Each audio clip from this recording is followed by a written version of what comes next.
But actually some of the best strategies I've seen are the ones that build a platform for the user to create their own experience. So the example before about the KLM, when you know flying on the aircraft and you can choose who you sit next to and all that kind of stuff. That's absolutely brilliant because it's allowing the end users to create their own personalised experience around your brand rather than having the brand mediate everything. And I think that's the difference between good social strategy and great social strategy. Good point, good point. This is quite a big question, and anyone can have a go at this. Are online audiences killing art and culture? Go for it. Yeah, go for it. I think that's a great question. I think it's beautifully provocative. I'd have to say that actually online audiences are enhancing art and culture, if anything.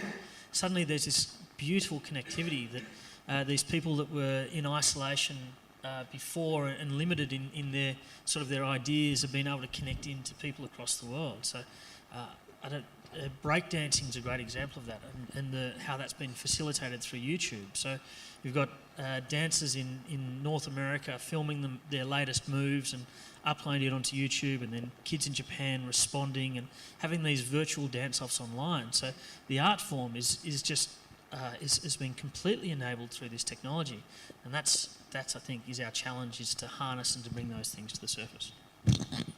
I would add to that emphatically no.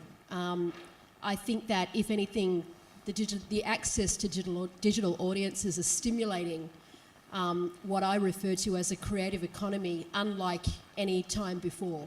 And I'll give you some examples of this. We have a mission at Pandora not only to play music that you love, but to create an economy inside of Pandora where musicians can make a living out of doing what they love.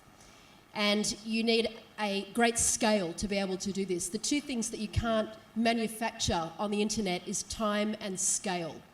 You need great scale to be able to provide platforms for people to be able to make a living out of doing what they love. But I'll give you some examples that are at scale now. Kieran put up Etsy before. There are people there, you saw the artist that she put up there. That's not to everybody's taste, that type of art, but there is an audience out there, and she's making, what, $9,000 a month was the example this morning. Freelancer, connecting people who freelance to employers that don't want to hire full-time but connect the two together.